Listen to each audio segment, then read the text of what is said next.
Before we begin, I want to say that I'll be sharing opinions and observations for the sake of creating conversation rather than preaching a truth. My purpose is to find the questions that will help set us free in our own way. If something I say hits you that you like, great. And if something hits you that you don't like, even better. Sit with it, reflect on it, and seek your own truth. In a world where it takes courage to have a point of view, my aim is to create a grounded space to observe, reflect, and challenge respectfully. I started this podcast as a way to document the journey and as a living reflection point to my future children. My hope is that they'll be proud of a name that their father completely reshaped and gave new meaning. Powerful is the man or woman who can dance with their shadow and emerge with their heart wide open to the light.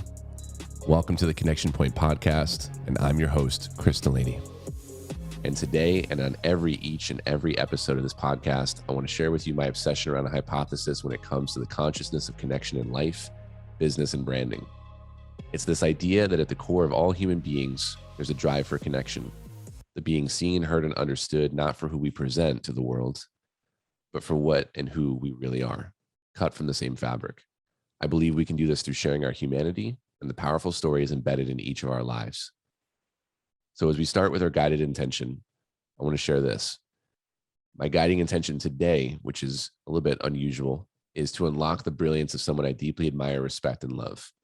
Today, I'll be having a conversation with Meghan La Roque. A little bit about Meghan. Meghan is the Chief Creative Officer of the Intentional Media Group, and she's a brand alchemist.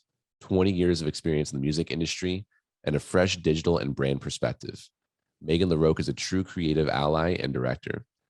From working on New York Times bestsellers to chart-topping albums with Grammy Award-winning artists, Meghan is no stranger to innovation in branding as well as marketing excellence. Beginning her career as an artist and later evolving into brand strategy and artist management, Meghan takes a very hands-on approach in nurturing the creative spirit of purpose-driven entrepreneurs, leaders, and creatives while helping their brand elevate. Her expertise is brand strategy, creative direction, and marketing. And all of this is fantastic, but I want to share with you as somebody who is her business partner, and I also consider her a sister. Meghan is somebody who is willing to put herself in the continual space of learning, growing, and she is somebody I deeply admire for being willing to take the courageous steps for what it takes to build a beautiful life. She's not only worked with industry icons, but she also is somebody who spent 20 years in the music industry as a singer-songwriter herself. She's a deeply talented artist. I've listened to her music. I've gotten to know her very, very personally over the last 7 months since we met on Clubhouse. And she is no doubt somebody that I just think is wildly talented. And I'm very, very grateful that we've had an opportunity to build this relationship. So we're going to be talking to her today about all these things we've been talking about in the last couple of weeks on the Connection Point, tying it back to business and brand, but more importantly, the life of an individual that I think has a powerful story. So before we begin, I want you to take a second and breathe into your intention in this very moment. Where is your attention going? Your energy flowing? And what does the experience of this day feel like when you put your head on the pillow? Take just a second with this, pause it if you'd like, and reflect on that.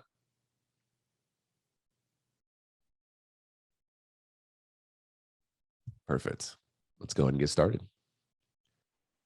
Meghan, welcome to the Connection Point podcast. How are you today? Amazing. Woke up feeling fulfilled and excited. A little nerve-wracking too, right? A little bit. Yeah, a little different. Meghan's been with us as we've been creating and developing the Connection Point, and now I thought it was the best to bring Meghan in here because she has the insights of all people when it comes to the journey of what it took to actually get to this podcast. But based on your bio and everything else that we shared before we get started, let me ask you a question. What is, and we've asked this question before in one of the Clubhouse rooms, what is the one thing that you wish people really took away from you when they first meet you that they otherwise wouldn't see? I think, and I mentioned this in Clubhouse recently, is the fact that there is like a deeper vulnerability in me that I generally don't show, at least in like the sort of curated social media space. That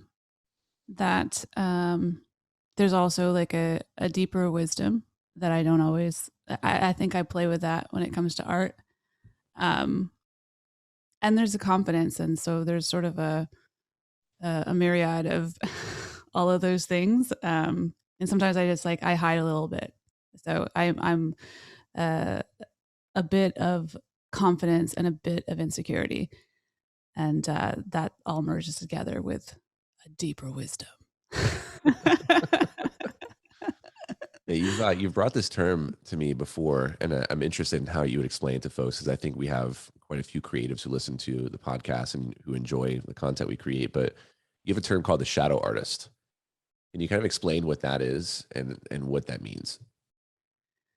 So, I mean, I particularly, since the beginning of my career, I know that I'm a bit of a healer. Like I love service. I love helping others.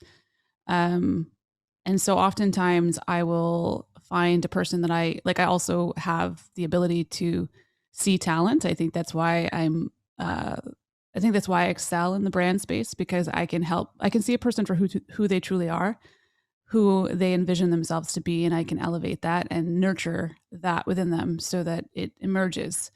And then I have the ability to um, pull that out and then help shape it so that the world can see it more clearly. So that's sort of my talent. But I'm also an artist and a songwriter.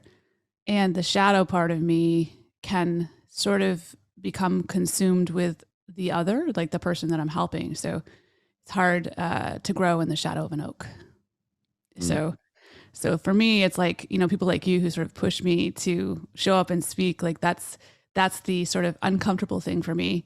I think a lot of entrepreneurs and leaders and artists have that feeling, especially service providers, because it's so much easier to elevate another person. But when you have to sort of show up yourself, it's like you're exposing uh, the scarier parts of yourself or the vulnerability to the world. So, and I'm, it's like at different times in my life. I mean, I've also been the kind of person that's punching my guitar and stamping my foot at a different period in my life. So it's not completely like that, but it's definitely more comfortable to shed my light on someone else than it is to shed it on myself.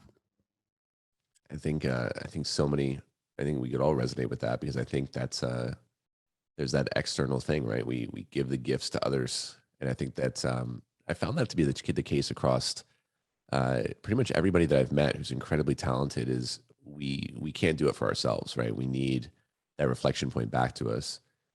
And so my question for you is this: is the brand working for icons? You've worked for, artists, such as Carly Simon. You've worked with massive legends in the music industry. It's not as if you're showing up and saying hypothetically that I think I like brands. Like, you've been doing it for a very long time. That's one of the things I picked up from you, that I said, this is the real deal in a world where so many people show up and say, they hang their shingle and say, I can help, right? There's a whole process to this. Let's talk about that for a second. You have this entire process of being able to pull out and to see others in a way that they've never been seen before. We witnessed it happen this week. We had an incredible conversation with somebody that we both admire and respect, who has the ears of a lot of people in this world. What is that process like? If somebody's saying, how do I really pull out of me something that I otherwise couldn't see? What does that mean? And what does that look like? What's that process? It's interesting. We were actually just having a clubhouse room about this. It really is about truly holding the space and listening, as well as asking questions that you might know the answer to, that evokes an answer within the person so that they can better see it within themselves. It's also so I just I think because I have a sort of sensitivity for I feel a lot. Lord, um, help me with my feelings.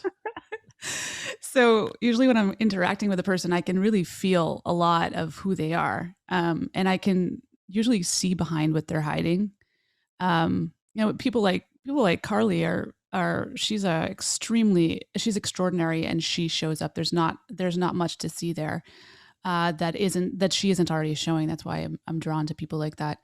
uh, the brand for her would be easier to see if you knew her really well. But a lot of times, graphic people and sort of people in that space tend to put things on, like the perception of who they think they are, the person they're working with. So for me, it's like it really is like, can we hang out? Like, can I get to know you? Like, can we walk through your garden, or can we can I hang out in your for me it's like I want to get into like the inner womb of who a person is, and I want to know like what perfume they use and how they get like when they get up in the morning, and what their favorite brands are, the clothes that they wear, because the closer that we can get to who they really are, the hue in the human, as our friend Delaney would say, um, the closer we can get to that very essence of their soul, and the more that we can elevate that, the more that it will resonate with any other person that is connecting with them. So it's sort of, I think I had the unique advantage with Carly because I started as her assistant and I worked with her for a really, really long time. And so I had the unique advantage of being right there Yeah. and just knowing who she was. The same with you. Like it's a very immersive experience. If you find yourself putting too much of yourself on the person you're working with, then you're not seeing them for who they truly are. So it's a matter of pulling them out. And that's why I think branding, like in its true form, should be a full act of service, because in its true form, you are pulling it out and articulating it. You're not putting it on and trying to put your stamp on it. Everybody's going to have a bit of a style, but also knowing your limitations. I think it's important. It's important to say, okay, like I'm okay at graphic design, but I know that this artist right here, this very talented photographer, will be able to articulate that very human thing I see in this person. And that merge, like convergence of those two things, I think is creative direction. Yeah, let's talk about that for a second too. This, we are talking about some abstract ideas, but we're also being very practical, right? Life, business, and brand. And so, I coming into this whole entire space, as somebody who is building businesses and kind of focusing in on my thoughts, ideas, I had no idea what a creative director did, right? I don't come from that space. It's not something I know. And I think a lot of folks find themselves kind of swimming in a sea of information when they decide that they're going to go on the journey of kind of, taking their future in their own hands. So if you were going to articulate, you know, the average brand person who's kind of, on Instagram and social media saying why you need a personal brand, we see that happen all the time versus somebody who has the kind of understanding the strategy that you have, right? What's a creative director mean versus somebody who's just throwing a brand out there and they give you some Canva posts and some other things, which can be effective. How do I know I'm ready to work with somebody like you? And how do I understand where to begin? It's interesting. Like, I would say that it wasn't like I was like schooled in branding. I just became the first time that I ever saw like a style guide, um, brand guide, brand board, all these things are in the same family. The first time I ever saw one of those, I was seeking to make something look more beautiful and more connected.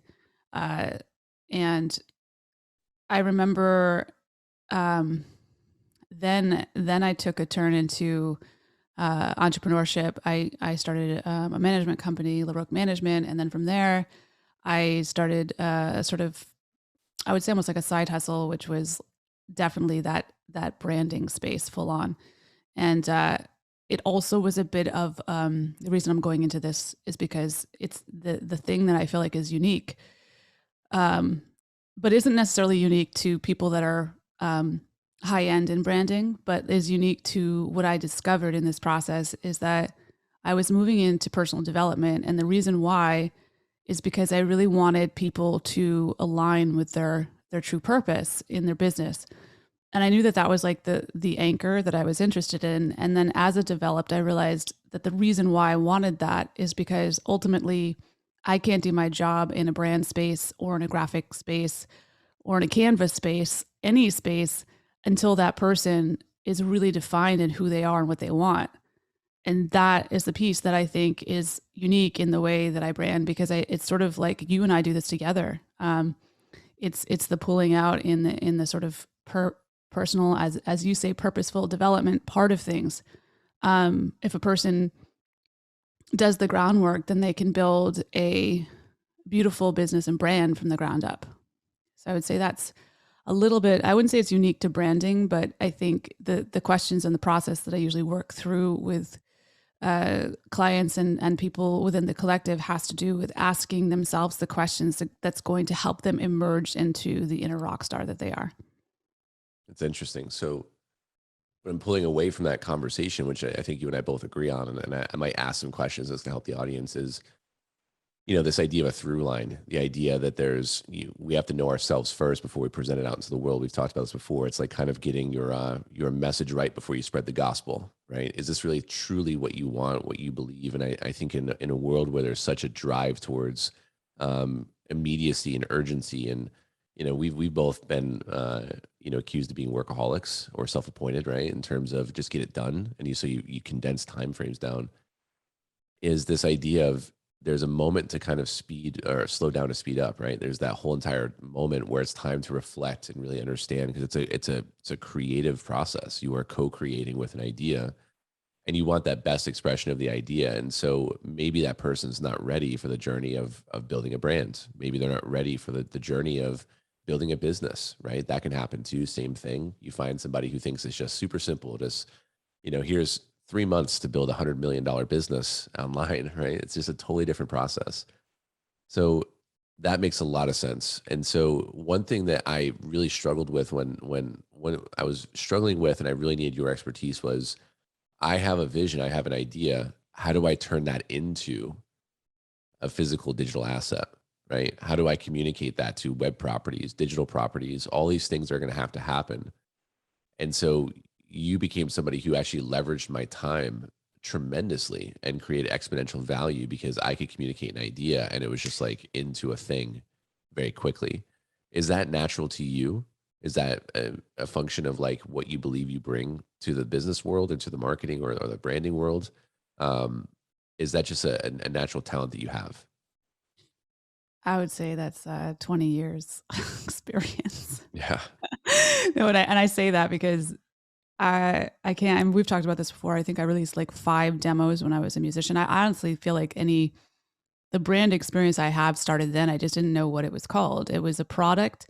The reason why I like to think of artists and musicians as entrepreneurs, I mean, most of them are. It really is an entrepreneurial journey. So often they're starting new businesses, whether it be in fashion or there's always endorsement relationships, different aspects of growing out a different avenue of their creativity.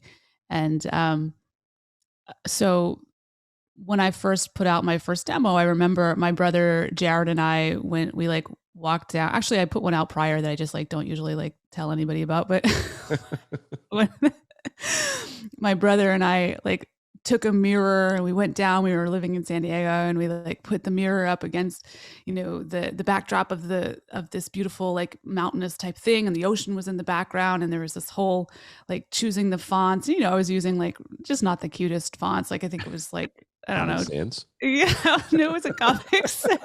It might have been. I feel like it was like that with papyrus or some shit. Like, oh, this is deep. That's the artistic one for sure. Yeah. Papyrus is the one. Papyrus, that in any 90s menu. But so anyway, and I did the whole thing, and then I was like getting into colors, and I remember like that's when I worked with a graphic designer who taught me about like the teardropper. He's like, oh no, you want to. This is a I'm going to drop one on you. As any person creating any graphic, it is always best to pull a color that exists in the natural photo. That's just like, I'm going to tell you that right now. So the teardropper is your friend. So just abstracting some random color and putting it in there is going to always look sort of like like a second grade school project or something, but little things like that. So, and putting together that first album, it was called Just a Glimpse. It had 5 songs. Creating the song start to finish, writing the song, then recording the song, and then, mixing the song, and then mastering the song, and then putting it into an album. There was 5 songs. And then I think I went to like a local printer. At the time it was CDs. So I was, I think I was like reproducing them in my computer. And then I would bring them to my, either wherever I was busking or that first gig I had, and I did the whole thing, and I did that for 7 years. So I think there was 5 of those all together. And then when I got back to the vineyard, so technically it was 10 years as a solo artist. I worked with this amazing producer named Jimmy Parr, and and he was actually, that's how I met Carly, as he was a producer on one of her records. But the reason he even recognized me is I had put out this music video with my good friend Jeremy May, who is so freaking talented, and it was like After Effects and looked like cartoony. And so when I worked with him, like everything led up to that point that I met Jim Parr. And so that's the reason why I say 20 years of experience is I didn't learn even to know how to cultivate my voice in a microphone at that time until I had spent the time in the studio, just like you. I put in the hours. So I would learn about inflection and what sounded beautiful and what didn't sound beautiful. And the same goes for graphic or branding or any of that. So when a person comes to me and they want to start a business in like a 2 minutes, this is like literally the long-winded answer to the question. Uh, to me, I think, the reason why you would hire an expert to help you with that is because the expertise that comes with that, the 20 years or, in your case, however many years we both have, we're shortcutting that process for you because we've thrown the spaghetti at the wall and it's fucking fell and it's made a mess. So we know through our experience, like how to have honed a skill. Yeah. And like even for me, it's like admitting what you don't know. Like I know that there are graphic designers out there that are like just, they know the things that I don't know. And so like, yeah, I can get this far, but I can get this far enough to translate to them so that you don't have to. Because I get this far where I can speak the language, I can do the graphic, but then I could say, hey, you like do you use InDesign? Can you make it like this or can you animate it? Like I'm not gonna I could try to do it, might take me a certain amount a period of time, but that's not the best use of my time. And that person has the talent. So I can recognize when it's time to pass the torch. Yeah. I mean, that's 20 years of the work, right? 20 Yeah. years to know that moment decision that you're confident with it. It's the best guess, right? That's such a interesting thing to consider. And as you're saying this, I'm saying to myself, yeah, I mean, you would live in a world where the perception would be you don't know anything. It's unless you're sitting on a yacht or Lambo or whatever. And I think that's where the expertise really shines through is, being able to articulate the problem and being able to know like what that immediate decision is, right? That's the shortcutting of the learning curve and the execution right then and there. I want to take a second and pivot into an interesting story. This year changed a lot for you. We got to meet because of Clubhouse. We did not know each other even existed in December of 2020, and we had no idea that we were looking for each other. Can you kind of share what this journey of this year has looked like for you? Because things have definitely changed a lot. You're living in St. Petersburg, Florida now. You're sitting here talking to me from this beautiful studio that you've built, right? All these things that are happening in your world, but so much had to be shifted, right? And what was that like for you? What is the journey behind the 20 years of brand experience working for icons, singer songwriter Megan, so we can understand a little bit about your story? Yeah. So I guess I'm gonna to give the Cliff Notes version because it's this is gonna be a long You journey. can take as long as you want. No, yeah, so okay, 2017, I've gotten comfortable with telling this story, but I was hospitalized. I was working at the time, I was in management. I was not delegating. I was working very, very hard. Um, I definitely wasn't dealing with the sort of inner wounds that lead to workaholism. And at that point, there was like a turning point in my life. That's when I started moving into that like personal development brand thing because I was realizing that I was not aligning and I was overworking. And so at that point, I started this side hustle called Blessed by Yes, which now I know is more of a product than it is a a business. And it was sort of that shadow artist again. I had been working for other people for so long and holding other people up. I was really afraid to start to use my voice again.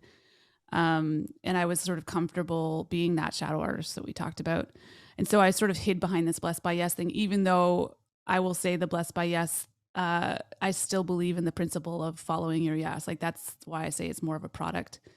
But I started this business and then it took me after that hospitalization like 3 years to find the courage to actually start promoting it. So last year, I think it was like 2019, I was like my first year of really starting to promote it. I had a few clients. It was taking off, but there were parts of it that weren't quite working out because I had been working sort of at this high level in the music industry. So, and my client that I was trying to serve was, small business owners that had just, my ideal client was small business owners that had just started their business, or it was someone that wasn't aligned and they were like living in their maybe working for someone else and they weren't feeling connected to their purpose. They're, making about 80K a year. Like it was that sort of thing. And I thought consulting would be cool. And what ended up happening is the business it had some growth. The Instagram account was growing, and then Clubhouse came along. And so I was like, okay, I have a little bit of money I've saved from my clients. I'm gonna like go in and I don't know, do some Facebook ads or something. I was probably looking for Kyle at the time. Shout out to Kyle. But I didn't know it. And so I was just sort of like, I'd go into a room and I would, everybody was, it felt like everybody was like a talking head. They were just like, again, like, listen to me, like, 500,000 K a month or whatever, 6-figure. And I was just kind of like, okay, does anybody know a Facebook ad? Like I literally was just like, I'm here for a purpose. And then I walked into a room and actually, I felt like I was like hunched over because I was like walking through the halls of Clubhouse. Like this place is like, it's like the social media, like, I don't know, that sort of echo chamber, as you've said before, was just like showing itself back at me, or that was reflecting at me. And then I see this room. I don't remember exactly what it said. And I need to just like memorize it, but it was like intentional business. Well, do you know what it was? Yeah, it was building intentional business relationships. Yeah, intentional business relationships. So I was like, that's an awesome, like intentional, like that's what I need in my life. Connection, real connection. It was business connections. Yeah, intentional business connections. Because I remember being like something like it meant like someone's not just trying to like sell me something. And I remember like that was the first time. I think it was like January. No, it was like literally the third day I was on Clubhouse. So it was like maybe January 1st or something. And then I don't know, I heard you speak and you said right in that first moment, you said, I am looking for a CMO. And I remember at the time I was like, I would never be able to work with this guy. Like he's clearly like this like hotshot entrepreneur guy. And I just like he's really well, like he's talking about benchmarks and KPIs and like I'm a music industry person. Like I speak thug. I'm like, is it good? I speak thug. No, but I always like, I can articulate what I want, but like just speaking in like the corporate language has always been scary. So ultimately I don't know, I just started like following you around and going into rooms that you're talking in, because also like this is the part of me that is a little confident. Like I am only inspired and drawn to prolific people. Like I need to work around people that challenge me and that I'm like inspired by. And so then we sort of started talking about a partnership throughout this, because I know we were sort of like circling around each other in the brand and business spaces. And then I remember I think you proposed to me. Or vice versa. So we became partners. And then as a product of the product, I started immersing myself in your brand. I know I was drawn to it. At that point, I did not understand like what it was going to do for my life to actually do the 30 days of intention. But I just started down the path and asking myself the right questions and realizing sort of the deeper things in my life that I had been avoiding. We're not, once I was doing the meditations and asking myself the right questions, I just realized like there was a core part of me that was seeking outward for love rather than like healing the wounds within myself. And so I started a journey down that path. And in doing that, I just saw that there were certain things that I needed to change in my life. And so I pretty much sold my house, and then I bought a house sight unseen in St. Pete so that we could make this shit happen. Yeah, sight unseen, right? And I know there's a lot in between there and stuff like that. I think so. What had happened was you and I spoke about, the idea that you were. I saw the talent for you as well. You were somebody who had such a depth of knowledge, but it was kind of that conversation of it's time to elevate. It's time to like really think about stepping up and let's do something really big. And that's where the idea of the Intentional Media Group kind of came from, because you had all this industry information that I didn't know anything about either. So just as much as I was talking about benchmarks and KPIs, you're putting me on phone calls to people, and I'm just sitting here listening because I have no idea what to even say right now. Well, So yeah. it became such an interesting back and forth of being able to kind of surrender into that idea of we can probably do better together than we can separately. Would that make Yeah, sense to you? yeah, I think, well, there was also I think the reason I went and I told you the long version of the story with the hospitalization and the moving towards, blessed by yes is and the ideal client that I was trying to serve is you said something to me. You asked me how much I charged. This is like a really important part of it. You asked me how much I was charging. You asked me what problems I was having at the time, and at the time, what was happening is I would be like creating a website for somebody, and then after I left, it would be changed. No one's fault, but it was something I no longer had control of when it came to the creativity. And then you said, "Well, you're used to playing in the major leagues. Why are you selling at this, at this price point?" Which that bigger question was that, you know, why do I feel like I deserve less than I deserve? That Yeah. was like the big thing for me. That when I went down the 30 days of intention path, why do I think I deserve less than I deserve? So I'm like, Yeah. That's a big one, right? yeah.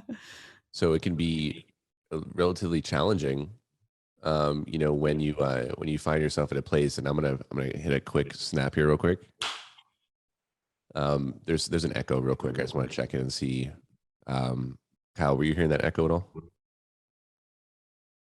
I can just hear it in my headphones. Just want to make sure that your audio on Clubhouse is completely off. Hold on one sec.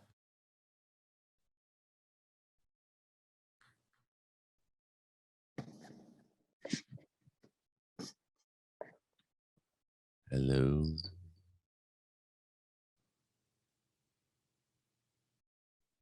I don't know if anybody else was hearing that, but I was hearing an echo back in the last, like, I think probably 2 minutes. How's that? I think it should be okay. It could be anything. It wasn't happening the entire time, and then just happened. So, Okay. um, can you hold on a second? I'm still getting it. Hello? Go Yeah. to Okay. Kyle's saying he's not hearing anything. It might just be something on my board. I'm not sure about. So no worries. Okay. So we'll pick it back up. Yeah, I'm still getting it on my end for some reason. I don't know. We'll have to mess around with this later. You ready? Yeah. Okay, great. This is amazing, by the way.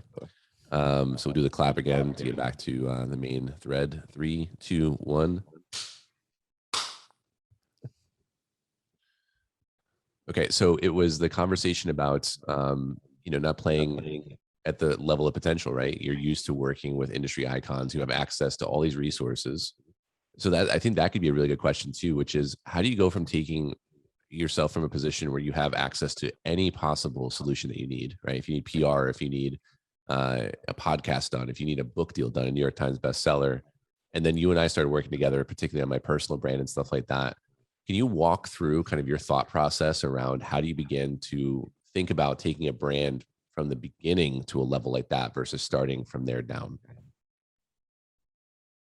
I mean, it's been interesting working with you because I think, as I mentioned in the beginning, I'm really interested and connected to working with prolific people. So you have, for example, I think 4 or 5 companies, um, and to me, that's exciting. It's like a challenge, and the exciting thing is to see the through line between all of the companies, to see the future vision of that, and then start at the beginning. So, I mean, that's sort of answering the question, but I still see in my mind the media group. I see groups, I see it global. And I think you have to have, I was using this example yesterday. My brother Jesse used this great example. Like, we're both visionary types, and he has the same skill when it comes to landscaping, where he can look at a property or a commercial space, and he'll see what the landscaping, he'll see what it looks like when it's completed. And then from there, he'll go back and build it. So I'm not sure if that answers the question. I mean, I could go into like the specifics of what it takes to begin a brand, but seeing the future first, seeing the end, knowing what you want. And that's why that knowing what you want is so important. Knowing what you want. If you don't know what you want, then Yeah, well, I mean, we let's can't do do anything. that real quick because I think that's the deep dive. That I Yeah. think will separate this conversation from many other ones where it's kind of high level, which is you and I have like some really deep conversations around. You have to like get seriously fucking dialed in on like not just what you think you want, but like the parts of you that like need to be pulled out. Like the last episode I talked about the relationship, and you and I worked through this with story, right? It's what's in it for you, what's in it for them, and being radically honest about what's in it for you.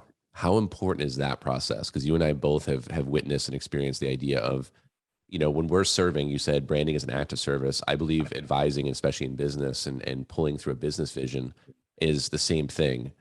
The biggest frustration for me is if that person is not dialed into what they want from the very beginning and willing to let their shadows be known, then what we're going to do is we're going to end up in a really big clusterfuck of a situation down the road where then it becomes that whole entire thing of like, is it you? Is it me? Is it you? Is it me?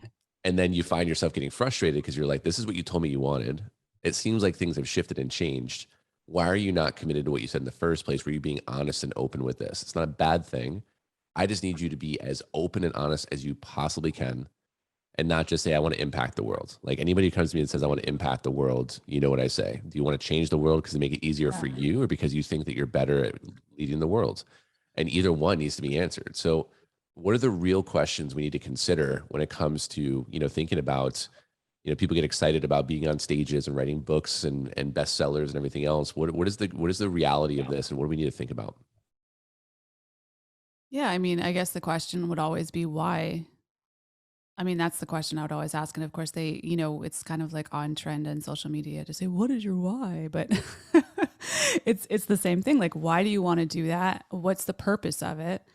Um, is it, for example, is it because you want validation? Like, or what is, what understanding the arc of what it is you want will help you articulate what it means to get that. So, if, for example, you see yourself on a stage, like I can build a stage for you. I can help you get to that stage. But if you get to a point where you're being asked to show up and you're not prepared in the bigger sense of the word, like you haven't done the work to be able to face the inner part of you that wants to be there and why, then there's going to be a struggle at that point where the stage is being built because suddenly you'll start questioning whether or not the stage should be built. Mm, I'm talking very like this is just practical. Like it's the reason why I think a lot of times, even with entrepreneurs that don't want to show up on lives or whatever else. And hey, look, I've done that too. I do it. A lot of times I'm very busy and I just need to put it into my schedule. But a lot of times, like showing up live, it brings out a certain vulnerability, or a person starts saying, "Well, I don't want people to think that I want too much attention, or that it's sort of like that shadow artist thing, like afraid to be seen fully." And then it's like, well, there's a part of you that wants to be so seen that you're on a stage. Uh, but what are you talking about? Like, what change do you want in the world, and why? Why do you think your opinion matters?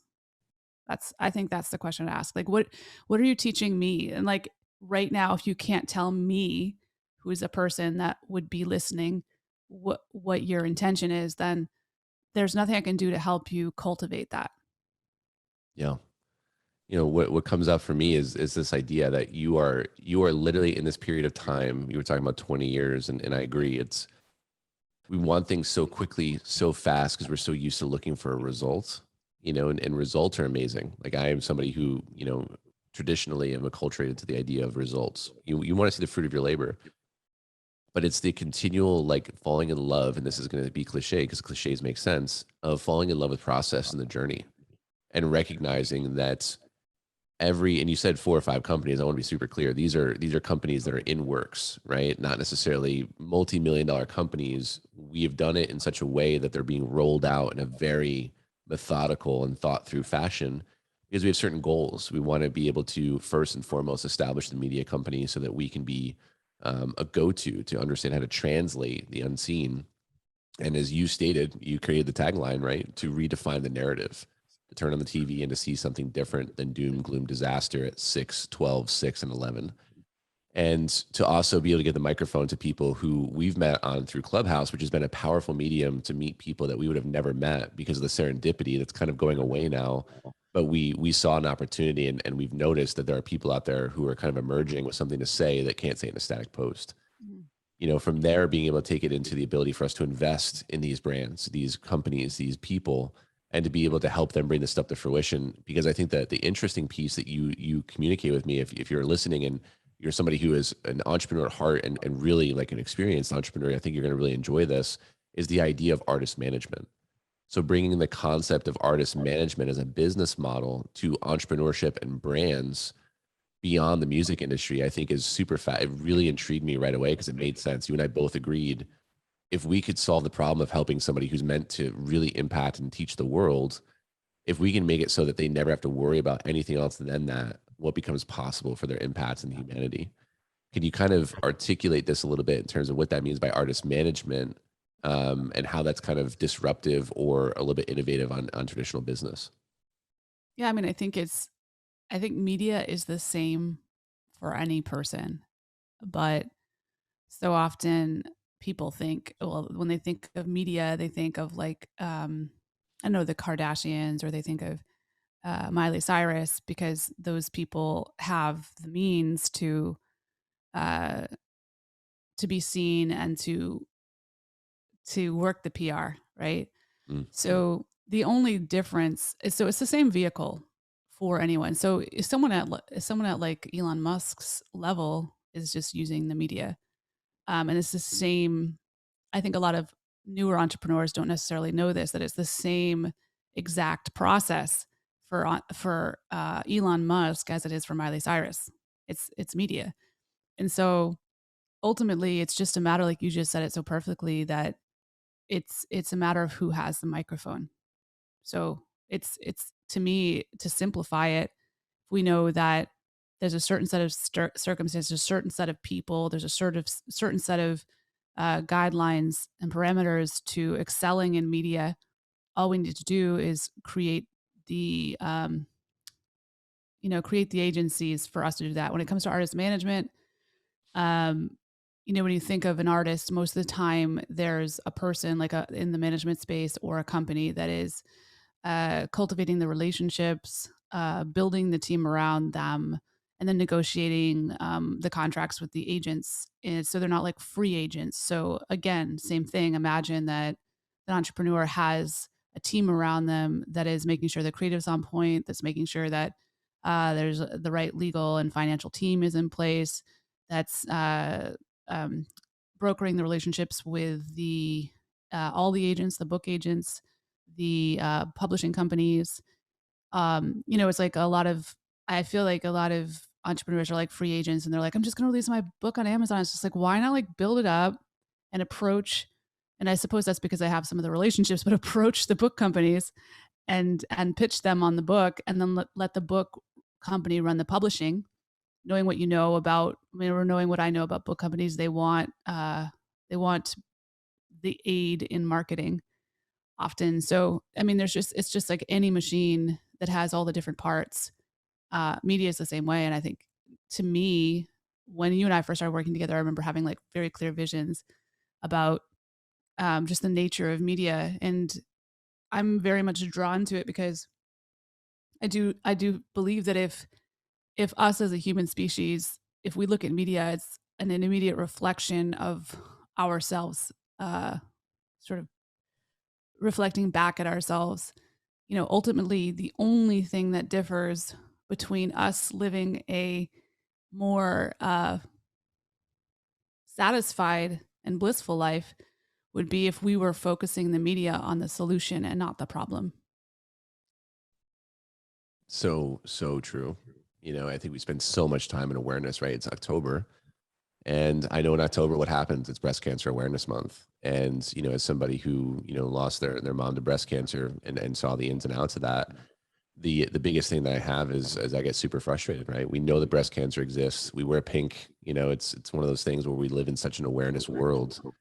But it's like, what are we actually doing about this? Where's the money for research going? How can we actually solve the problem? And I think that's one of those things that you and I definitely agree on, and that's something I think people can take away for partnerships. When you're thinking about, are you in alignment with a partner? We were talking to somebody last night. You have to like really, really align on a philosophy like this.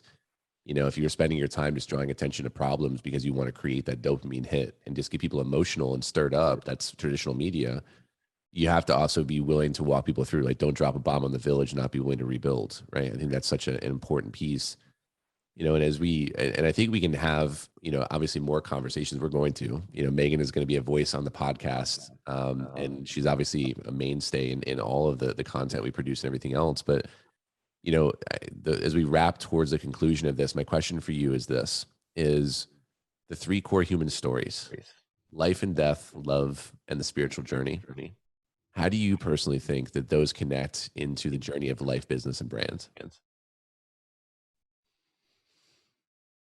We talked about this a little bit yesterday. I'm going to go just a little bit esoteric. So I think I asked you a question yesterday about what separates us. I guess I asked you that question: what separates us? Yeah, I think the way you asked it to me was, what do you think is what's creating the separation? And I said, perception. We were for a few glasses of wine into a lunch as well, which is always nice. But to me, it's perception. It's the filters through which we see the world that's unquestioned. Yeah. So I would say that ultimately, I think everybody on this earth, we are all just trying to be closer to love.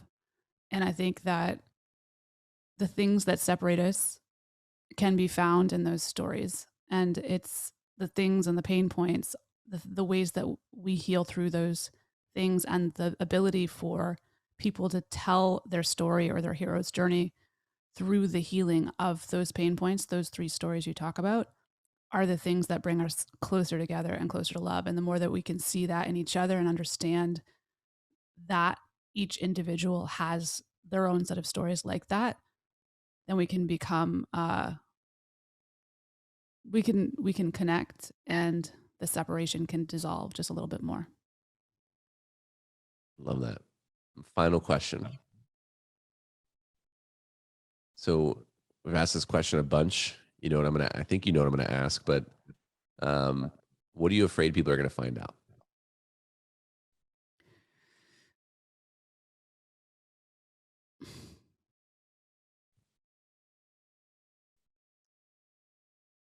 I don't know. It's like a baited long silence. I think I get fearful that people might, I don't know. I mean, there's obviously like personal things in my life that I feel like I will always sort of stay with me, but um,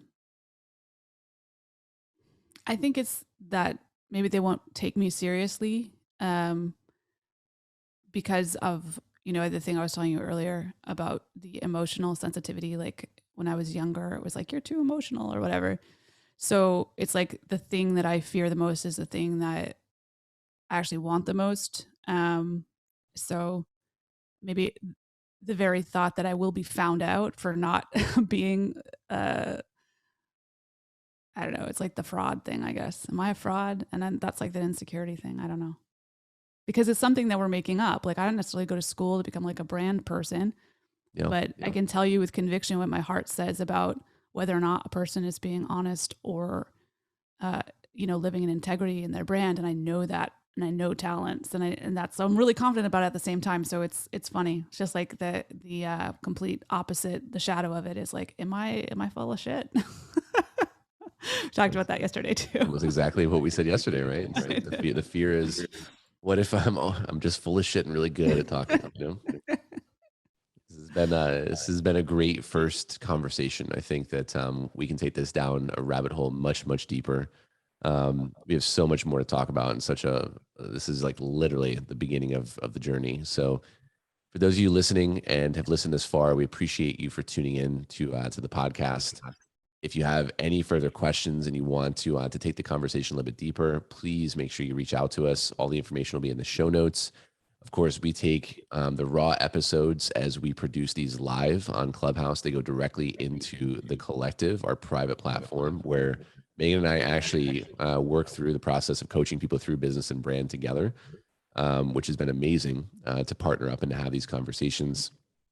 And of course, we want to take these conversations far, far deeper. We want to make sure we build those close relationships with those of you out there who have a big vision in life and you want to bring it to the world. So we're going to close it out here. I want to say, Megan, thank you so much for your time.